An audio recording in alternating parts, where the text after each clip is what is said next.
That in the process of working on your dreams, you are going to incur a lot of disappointment, a lot of failure, a lot of pain, a lot of setbacks, a lot of defeats. But in the process of doing that, you will discover some things about yourself that you don't know right now. What you will realize is that you have greatness within you. What you'll realize is that you're more powerful than you can ever begin to imagine. What you will realize is that you're greater than your circumstances, that you don't have to go through life being a victim. As Jack indicated, I was born in Miami, Florida, in an area called Liberty City, in an abandoned building on a hard linoleum floor with my twin brother. We were 6 weeks of age. We were adopted. When I was in 5th grade, I was identified as EMR, labeled educable, mentally retarded, put back from the 5th grade into the 4th grade, and stayed in that category until I got out of high school. I don't have any college training, but I met a high school teacher who one day changed my life. I was waiting on another student, and when he came in, he said to me, "Young man, go to the board and write what I'm about to tell you." And I said, I can't do that, sir. He said, "Why not?" I said, "I'm not one of your students." He said, "It doesn't matter, follow my directions now." I said, "I can't do that, sir." He said, "Why not?" I said, "Because I'm educable, mentally retarded." And he came from behind his desk and he looked at me. He said, "Don't ever say that again. Someone's opinion of you does not have to become your reality." I do a lot of training for many corporations, and I conduct sales seminars, and I've heard all kind of guys doing techniques and training people techniques of how to close sales and how to work with and begin to control the sale and how to ask for the close. Let me share something with you. You can learn all the techniques in the world. If you don't believe in yourself, it won't happen for you. I learned all of it. So that's why I do a training called Focus on the Seller. You've got to focus on you. And as you convince you, as you sell yourself every day, you will begin to see a difference in the things that you're doing. Selling yourself on your ability to perform a job, to achieve a certain objective. Telling yourself every day, "Here I go again, and I got what it takes. This is my day, and nothing out here is going to stop me." The other thing is, take full responsibility for your life. Accept where you are and the responsibility that you're going to take yourself where you want to go. Someone said we have two primary choices in life. We can either accept conditions as they exist, or we can take the responsibility to change them. See, a lot of people want to exempt themselves from taking responsibility. All they want to do is talk about the problem. Every time you see them, they'll tell you their story over and over and over and over again. No. You want to take responsibility for your life. I got me here, I can get me out of this. And I'm getting out. I'm not going to be a volunteer victim. George Bernard Shaw said there are two kinds of people in life. You know, he said those that make things happen, those that watch things happen, and those that don't know what happened. And he said the people that get along in this life look around for the circumstances that they want, and if they can't find them, they make them. They create them. So part of beginning to get unstuck, you've got to decide that the behavior pattern that you have adopted doesn't work for you. You've got to change your strategies, and changing your strategy means reinventing your life. Recreating you, and you have the power to do that. You can decide that you're going to change, that you're not going to be a wimp. You can decide that you're going to stand up to life. You can decide that I'm going to live each day as if it were my last. You have the power to make that decision. You can decide I'm going to work on myself and develop myself. I'm going to empower me. And all of these things that are happening to me right now, they're just temporary inconveniences. They're not stronger than I am. I'm in charge here. Overcoming the negative conversation, that inner dialogue that's going on all the time, even when you don't want it to be there. You can't stop yourself right now from thinking. You can't do it. It's going on. And so learning how to empower yourself, part of doing that is standing up to yourself. You've got to stand up inside yourself sometimes and say, shut up. You've got to do this. I was going to give a presentation, and this voice inside of me saying, you can't do this. You don't have everything it takes. I shut up. I'm behind on my bills, and you're telling me what I can't do. I have got to do it. You'll get scared sometimes. Your mind will go blank on you. Some people you will allow to unnerve you. And you wonder, what's wrong with me? I'm not crazy. That's why you've got to learn to make a conscious, deliberate, determined effort to stand up inside yourself. Working on yourself, watching that inner dialogue, it will determine the quality of your life. Next thing is that you've got to activate the thinker in you. Don't allow your emotions to control you. We are emotional, but you want to begin to discipline your emotion. If you don't discipline and contain your emotions, they will use you. Your mind goes on automatic, just like a guard. You know, I loved reading the book called As a Man Thinketh by James Allen. He uses the analogy of the mind being like a garden. You know, weeds don't have to have any encouragement to grow. You don't have to water them. They don't have to get sunshine. They don't have to have fertile ground. They will grow through the cracks of a sidewalk. Am I right? But if you want to grow orchids or roses or any kind of exotic flowers, there are special processes and procedures you must go through. Well, by the same token, you don't have to force yourself or motivate yourself to think negatively, to be depressed, to hate somebody, to want revenge, to want to get back at somebody, to beat yourself up over the head, to feel loaded with guilt. You don't have to make any effort to do that. Your mind is on automatic. It will do that by itself. But if you want to begin to move into your own personal greatness, if you want to begin to really enjoy a happy, successful, healthy life, you've got to be willing to go against the tide. You've got to be willing to harness your will and say, in spite of this, I'm in control here. I'm not going to let this get me down. I'm not going to let this destroy me. I'm coming back, and I'll be stronger and better because of it. You have got to make a declaration that this is what you stand for. You're standing up for your dreams. You're standing up for peace of mind. You're standing up for health. You want it, and you're going to go all out to have it. It's not going to be easy. When you want to change, it's not easy. If it were in fact easy, everybody would do it. But if you're serious, you'll go all out. I don't care how good you are. I don't care how talented you are.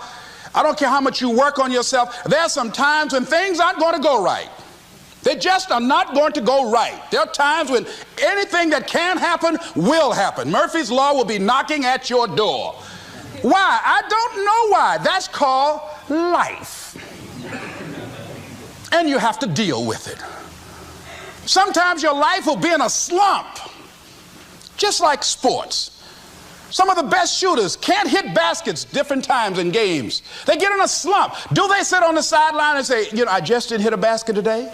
No, they continue to execute.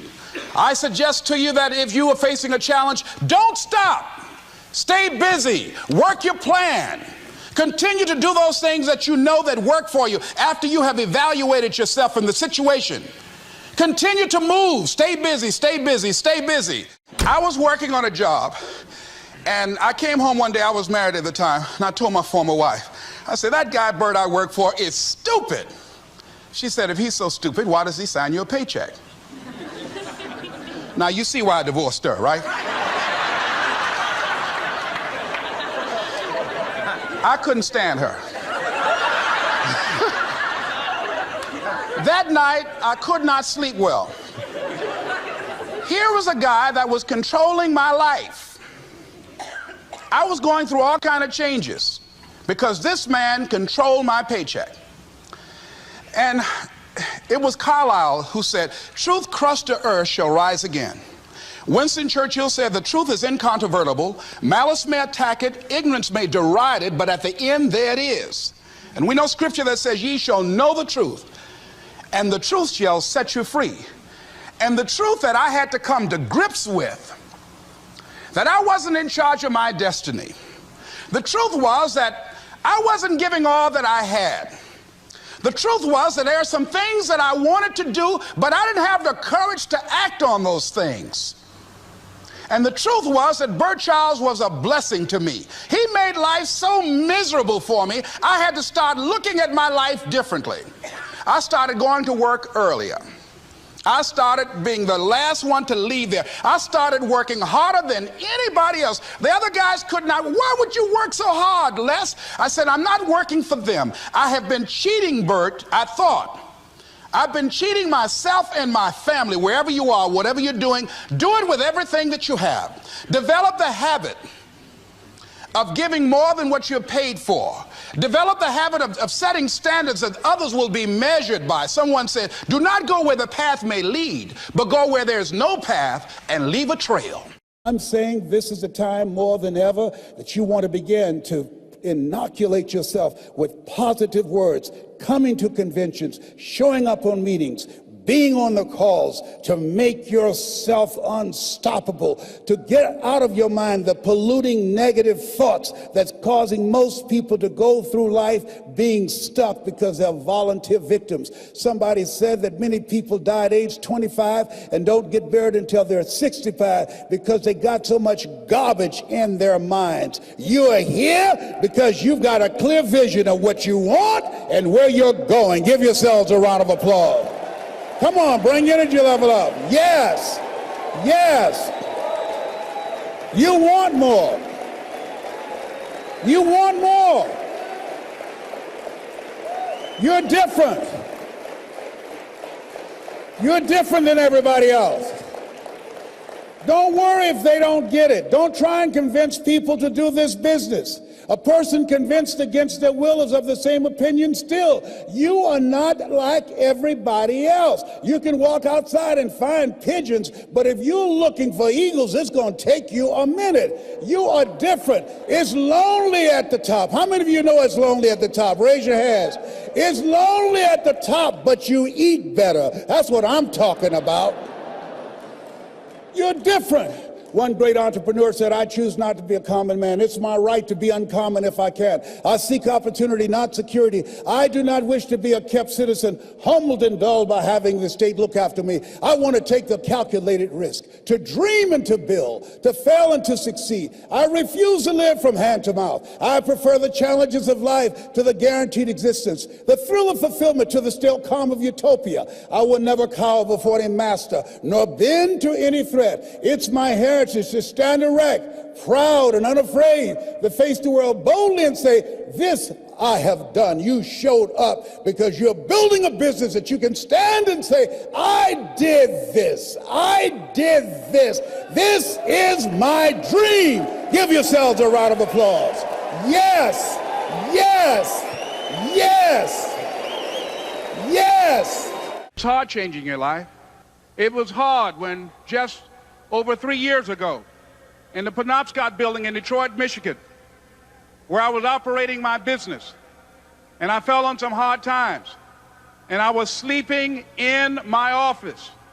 It was hard coming into the lobby, and the security said, excuse me, Mr. Brown, can we see you for a moment? And I said, yes, and I walked up to the counter, and he gave me an envelope.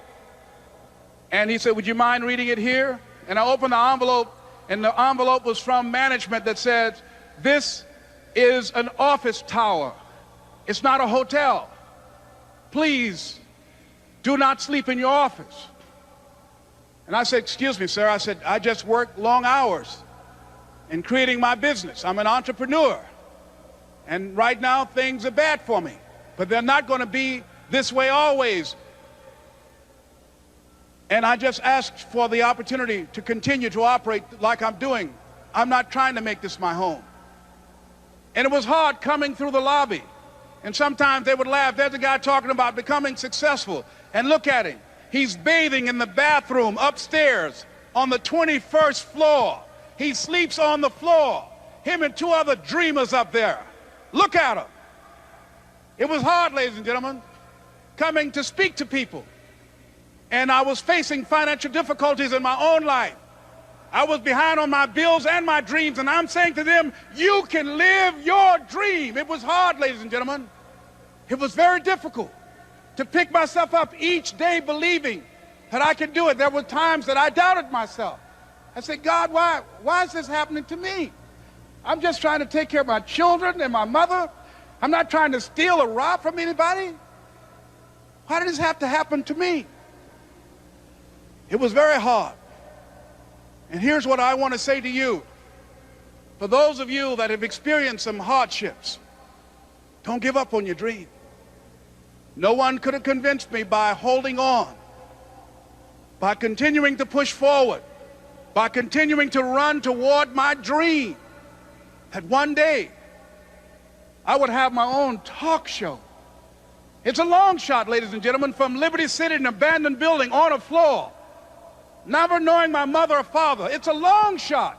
Being here with you today in this dome in Atlanta, it's a long shot. No college training, labeled educable, mentally retarded, but I kept running toward my dream.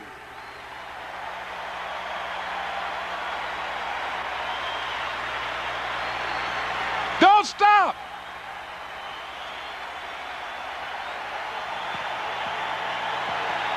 Don't stop.